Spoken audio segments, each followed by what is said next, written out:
السلام علیکم ورحمۃ اللہ وبرکاتہ۔ محترم سامعین، خواتین و حضرات، اجالات چاندنی امید اسلامک چینل سے میں آپ کی خدمت میں پھر نئی ویڈیو لے کر حاضر ہوا ہوں۔ میری گزارش ہے اپنے سامعین اور سامعات سے کہ نئے آنے والے سامعین و سامعات میرے چینل کو سبسکرائب کریں، ویڈیو واچ کریں اور کمنٹس کریں اور ویڈیو دیگر اکاؤنٹس میں شیئر بھی کریں اور لائک بھی کریں۔ آج کی ویڈیو میں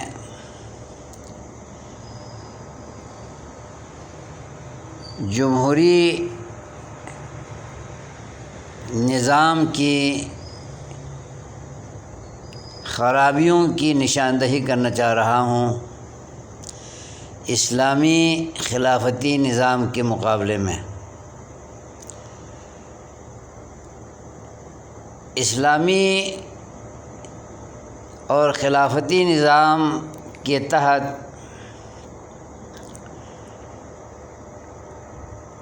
خلیفہ کا چناؤ کرتا ہے ایک مجلس شورا کے ممبران، اور وہ اس طرح چناؤ کرتے ہیں کہ مجلس شورا کے ممبران اراکین جتنے بھی ہوں، 10 ہوں، 6 ہوں، 20 ہوں، وہ پورے ملک کے چپے چپے میں گھر گھر جا کر خفیہ رائے شماری کرتے ہیں اور ان سے پوچھتے ہیں کہ آپ خلیفہ کے لیے کس کو چننا چاہتے ہیں، اپنا خلیفہ کس کو بنانا چاہتے ہیں۔ نام بھی انہی سے چوائس کیا جاتا ہے، وہ جس کو بھی ووٹ دیں۔ تو اس طرح پورے ملک کے چپے چپے میں گھر گھر جا کر، شہر دیہات جا کر، جس ملک کا بھی خلیفہ بنانا ہو، حاکم بنانا ہو، امیر بنانا ہو، سلطان بنانا ہو، بادشاہ بنانا ہو، صاحب اختیار و اقتدار بنانا ہو، تو مجلس شورا کے اراکین پورے ملک کے چپے چپے میں جا کر گھر گھر خانہ شماری کرتے ہوئے ہر گھر والوں سے وہ پوچھتے ہیں آپ امیر المومنین کے لیے کس کو ووٹ کرتے ہیں۔ تو خفیہ رائے شماری کے مطابق اندراج کیا جاتا ہے اور اس کے مطابق جتنے ووٹ جس کے حق میں بھی پڑے ہوں ان کو مجلس شورا کے اراکین بعد میں بیٹھ کر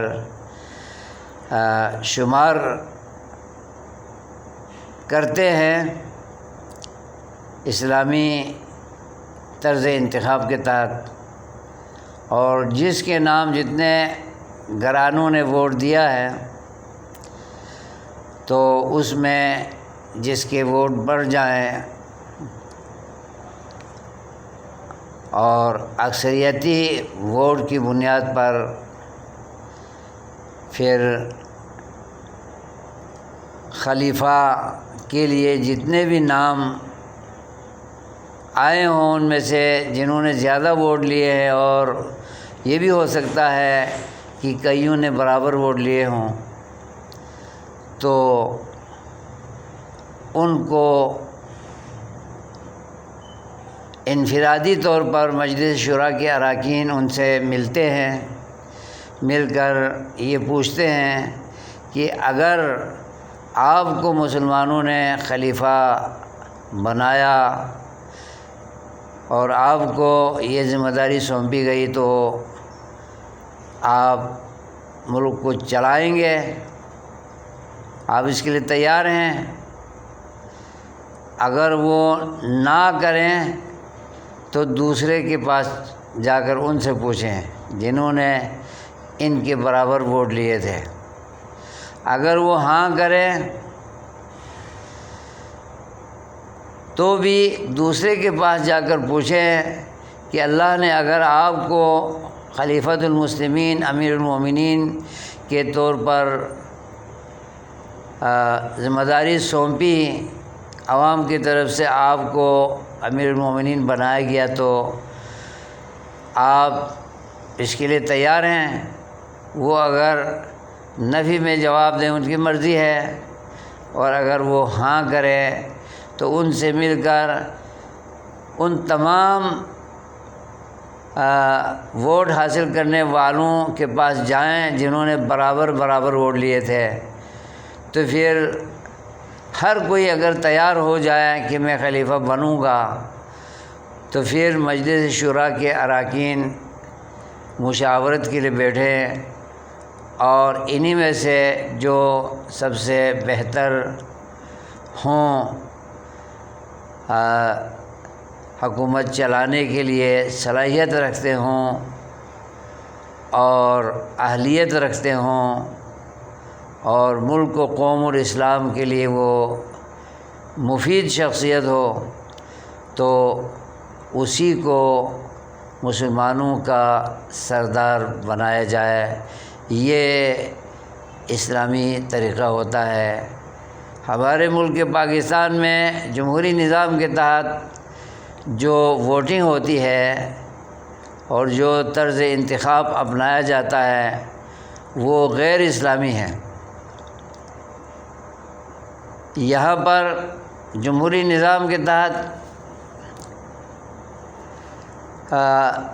اسمبلی کے ممبران بننے کے لیے ہر نمائندہ اپنے آپ کو پیش کرتا ہے اور وہ کنونسنگ بھی کرتا ہے، وہ اپنے انتخاب کے لیے اور اس میں کامیابی کے لیے وہ دولت بھی خرچ کرتا ہے، رشوت بھی کھلاتا ہے، اور پیسوں کی بنیاد پر چاہے وہ صاحب صلاحیت ہو یا نہ ہو، وہ پیسہ خرچ کر کے اثر رسوخ استعمال کر کے اپنے آپ کو کامیاب کراتا ہے۔ تو یہ ایک خرابی ہے جو اسلامی طرز انتخاب کے بالکل منافی ہے۔ وہاں صلاحیت کی بنیاد پر لوگ ووٹ دیتے ہیں اور خلیفہ خود کو پیش نہیں کرتا کہ میں بننا چاہتا ہوں،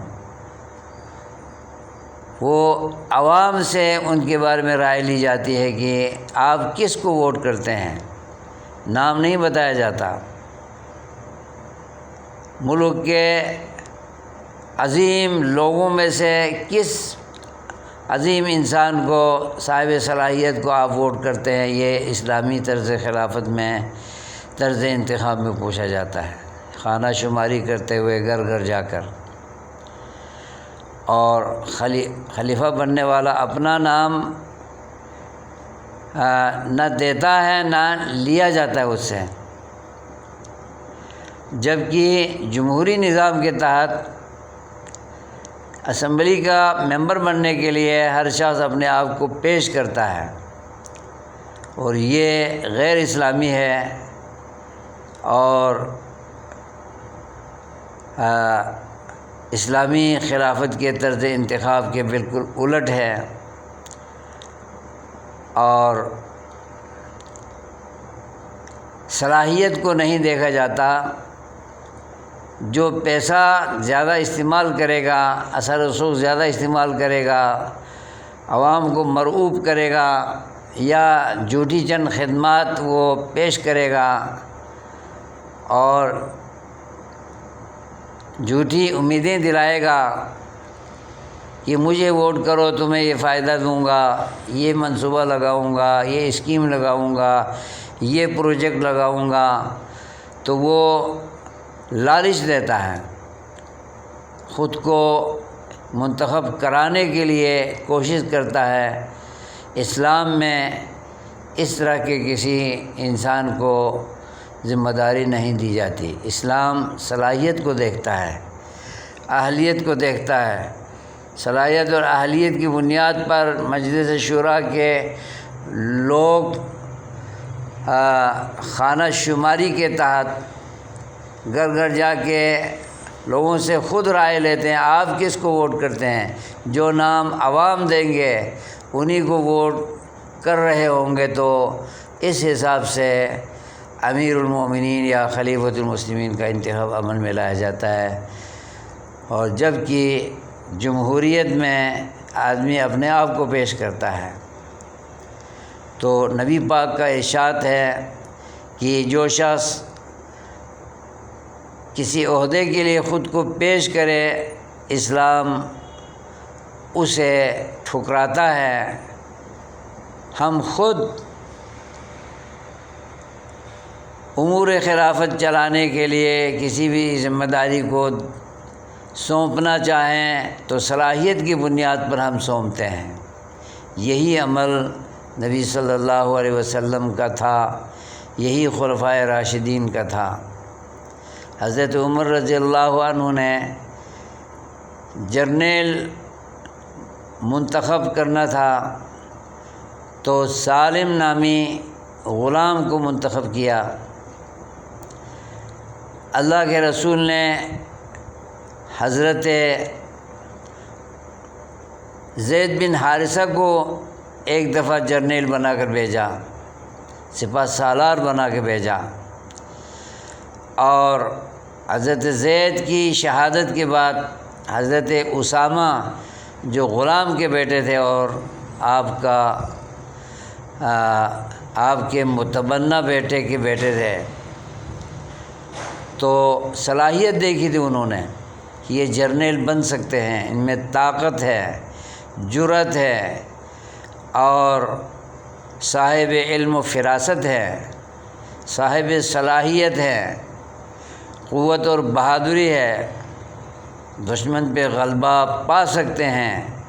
دشمن پہ وار کرتے ہوئے بزدلی دکھانے والے نہیں ہیں بلکہ شجاعت و بہادری سے کام کرنے والے ہیں۔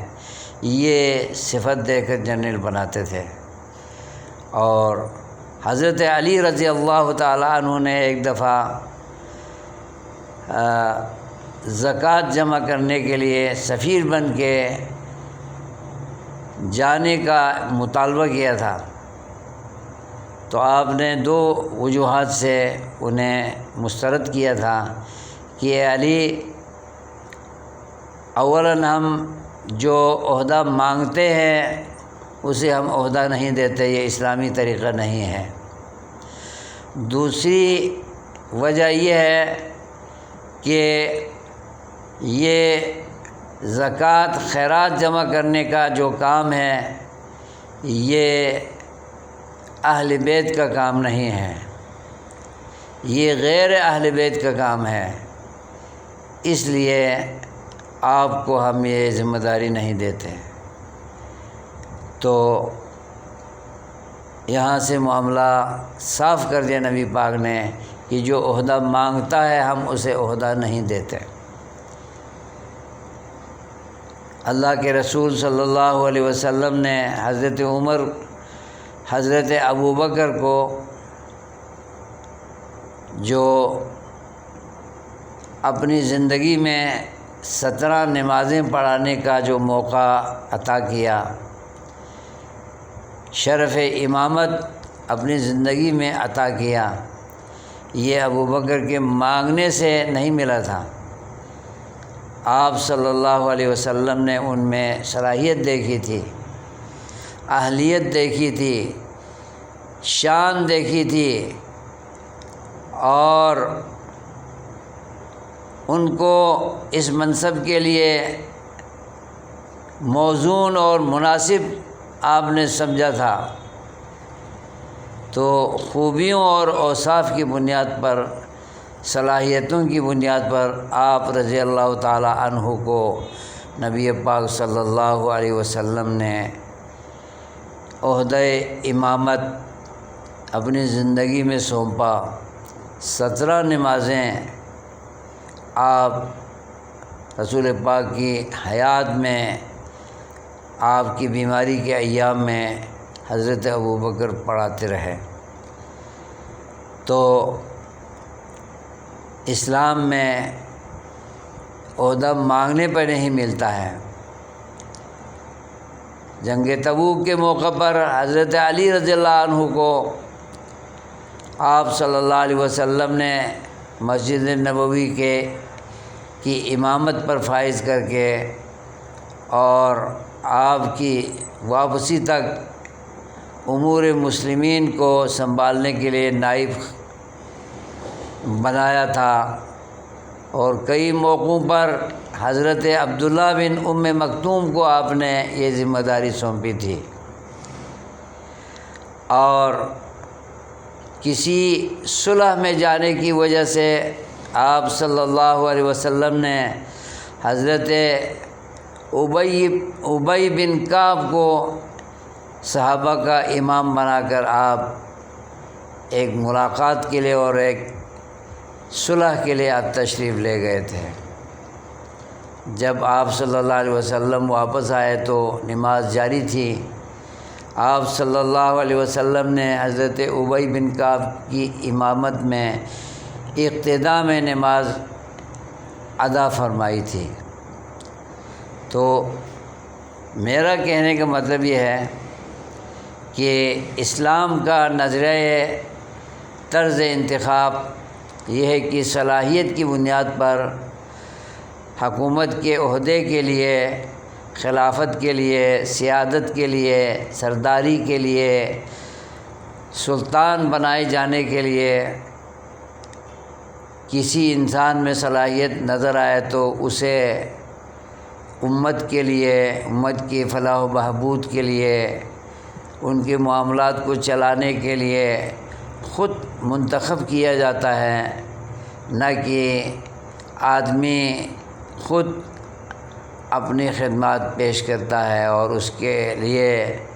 جیتنے کے لیے وہ پیسہ خرچ کر کے، لالچ دے کر، رشوت دے کر، اور بہت سوں کو جبر سے، طاقت سے دبا کر، خوف دلا کر، دھمکی دے کر ووٹ دینے پر مجبور کرتے ہیں۔ یہ غیر اسلامی ہے۔ اسلامی طرز انتخاب میں ایسا نہیں ہوتا۔ وہاں صلاحیت کو دیکھ کر اس عہدے کے لیے خود اس انسان کا انتخاب کیا جاتا ہے، اور اس کے لیے نہ پیسہ خرچ ہوتا ہے، نہ رشوت دی جاتی ہے، نہ دھمکایا جاتا ہے، نہ ڈرایا جاتا ہے، اور نہ ہی کوئی کنونسنگ کرنے کی ضرورت پڑتی ہے۔ خفیہ رائے شماری کے تحت ان کو پتہ ہی نہیں ہوتا کہ میرا انتخاب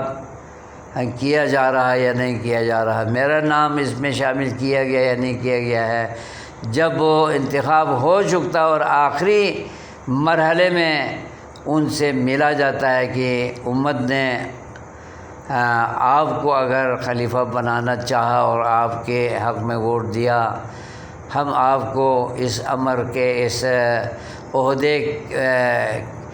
کے لیے منتخب کیا، تو آپ کا کیا رویہ ہوگا؟ پھر آخر میں ان سے پوچھا جاتا ہے اور مذاکرات کیے جاتے ہیں اور ان سے ملاقات کی جاتی ہے۔ یہ جمہوری نظام کے تحت ایسا نہیں ہوتا ہے، تو یہ بہت بڑی خرابی ہے۔ تو دوسری خرابی جمہوری نظام میں یہ ہے کہ اسلامی نظام میں خلیفہ آل آل ہوتا ہے وہ منتخب ہونے کے بعد اپنی ثوابدید پر اور مسلمانوں کی فلاح و بہبود کے لیے صاحب صلاحیت انسان کو، عالم دین کو، عالم شریعت کو وہ اپنے ماتحت صوبوں میں گورنر مقرر کرتا ہے۔ یہ خلیفہ کی ذمہ داری ہوتی ہے، اس کے لیے کوئی انتخاب نہیں کیا جاتا، کوئی الگ ایک اسمبلی نہیں بنائی جاتی کہ جس کے ممبران وہ گورنر چنیں یا وزیر اعظم چنیں یا کوئی اور عہدیدار کو چنیں، ایسا نہیں ہوتا۔ حتیٰ کہ ملک کا قاضی لگانا ہو، چیف جسٹس لگانا ہو، اور فیصلے کرنے والا قاضی لگانا ہو تو یہ خلیفۃ المسلمین اور امیر المومنین کی ثوابدید پر ہوتا ہے۔ معاشرے میں سب سے اچھے پڑھے لکھے انسان کو اور دین مکمل طور پر سمجھنے والے انسان کو، جو علم میراث پر بھی، علم وراثت پر بھی عبور رکھتا ہو اور حساب و کتاب بھی جانتا ہو اور متحمل مزاج ہو، بردبار ہو، سنجیدہ ہو، غصے کی صفت سے خالی ہو، مبرہ ہو اور اچھے رویہ اور ملنسار انسان ہو تو ایسے انسان کو چیف جسٹس لگایا جاتا ہے، قاضی بنایا جاتا ہے۔ اور حکومت کے والی کا کام ہے کہ وہ کس کو قاضی بناتا ہے۔ یہاں اسمبلیوں میں اور جمہوری نظاموں کے تحت یہ جھگڑے کھڑے ہوتے ہیں، آج کل یہی جھگڑا کھڑا ہے، اور علم سے، علم دین سے ناآشنا لوگ سیاستدان بن کر، پارٹیوں کے عہدیدار بن کر اور نام نہاد سیاستدان بن کر وہ یہ نعرے لگاتے ہیں، یہ تحریک چلاتے ہیں اور احتجاج کرتے ہیں اور آزادی رائے کے نام سے ادھم مچاتے ہیں، شر پھیلاتے ہیں اور کہتے ہیں کہ ججوں کی آزادی کو سلب کیا جا رہا ہے، ججوں کو مکمل اختیار ہونا چاہیے کہ وہ جو مرضی کریں، مثبت فیصلے کریں یا منفی فیصلے کریں، وہ اپنی مرضی کر سکتے ہیں، جس کے حق میں وہ فیصلہ دیں وہ مجاز ہے۔ یہ اسلامی نظریہ نہیں ہے، یہ اسلامی نظریہ نہیں ہے۔ جج خلیفۃ المسلمین لگاتا ہے، حاکم وقت لگاتا ہے، وہ اس کا ماتحت ملازم ہوتا ہے اور اسے خلیفہ وقت کی مرضی سے منتخب کیا جاتا ہے۔ اور جمہوری نظاموں کے تحت آج تک یہی ہوتا رہا تھا کہ ججوں کو جج کورٹ کے اندر ان کی اپنی مرضی چلتی تھی اور آزادی حاصل تھی، غلط ایک عادت پڑی ہوئی تھی، انہیں آزادی دے کر وہ جو مرضی فیصلے کرتے رہے تھے، غلط بھی کرتے رہے اور اچھے بھی فیصلے کرتے رہے تھے۔ لیکن آج سیاستدانوں کو،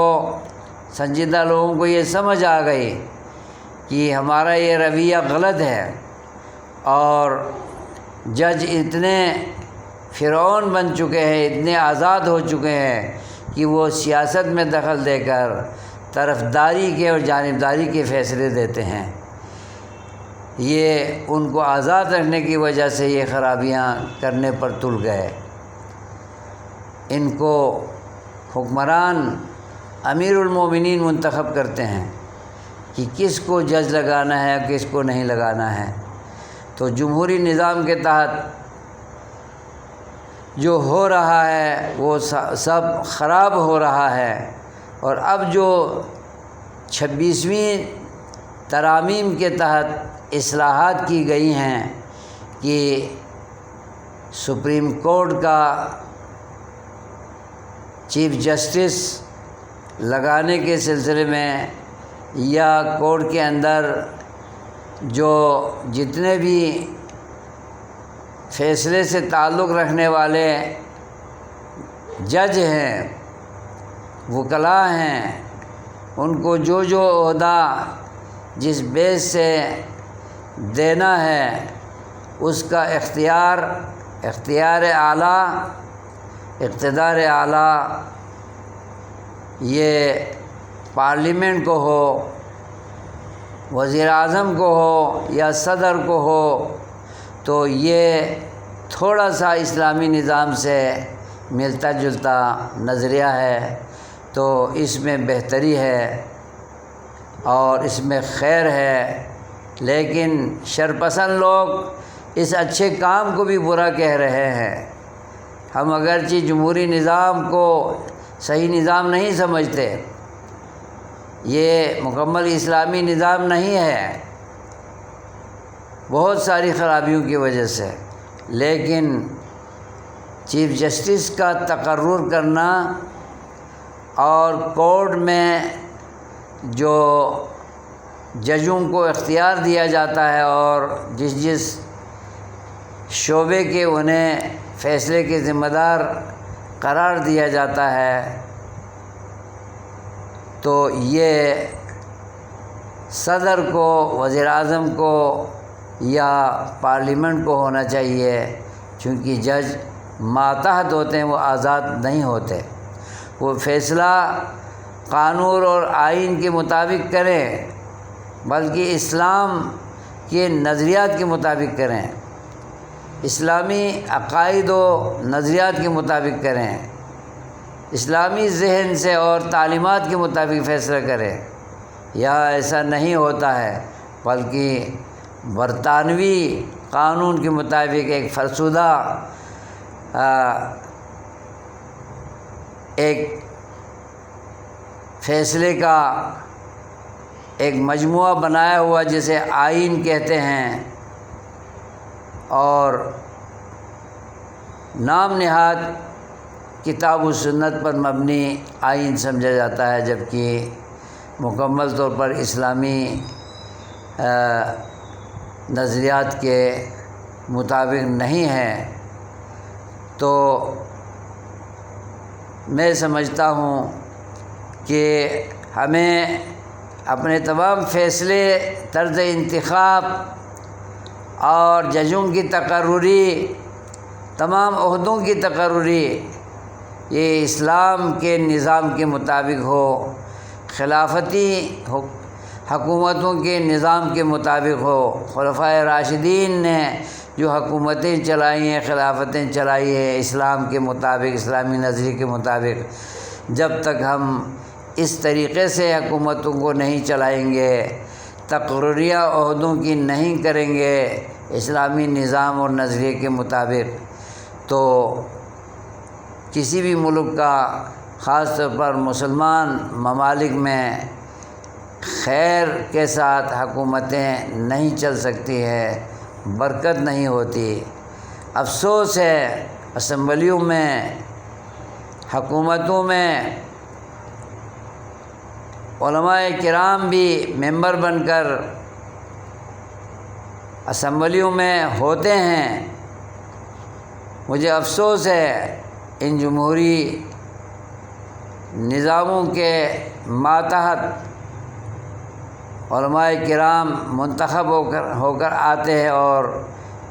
یہ بھی میں نے کہتے ہوئے سنا ہے کہ ہمیں اس جمہوری نظام پر ہمارا ایمان ہے، اس جمہوری نظام پر۔ یہ بہت افسوس کی بات ہے، جمہوری نظام ایمان لائے جانے کے قابل نہیں ہے، ایمان تو اللہ اور اس کے رسول کے اصولوں پر لایا جاتا ہے، اسلام کے اصولوں پر لایا جاتا ہے، ایمان مانا جاتا ہے، تسلیم کیا جاتا ہے، اور اسلام کے ستونوں پر ایمان لایا جاتا ہے، عقائد کے اصولوں پر ایمان لایا جاتا ہے۔ یہ جمہوری نظام یہ انسانوں کا بنایا ہوا نظام ہے، اس پہ ایمان لانے کی جو بات کر رہے ہیں انتہائی افسوس کی بات ہے۔ ایمان خلافت کے طرز پر لانا چاہیے، کیونکہ وہ خدا داد قانون کے مطابق ہوتا ہے۔ اللہ توفیق دے حکمرانوں کو، سیاستدانوں کو، پاکستانی عوام کو کہ وہ ان فرسودہ نظاموں کو ووٹ دینے کے بجائے اسلامی خلافت کے لیے ووٹ دیں، خلفاء چننے کے لیے ووٹ دیں، اور اسلامی نظام کی تنفیذ کے لیے ووٹ دیں، جو باعث برکت ہے، باعث رحمت ہے، باعث ترقی ہے۔ لیکن افسوس ہے 77 سال ہو جانے کے بعد جس ملک کو کلمہ لا الہ الا اللہ محمد رسول اللہ اور اس کے تقاضوں کے مطابق حکومت کرنے کے لیے اور اس ملک کے نظام کو چلانے کے لیے اور اس کلمے کے مطابق قوم کو نظریہ، دستور،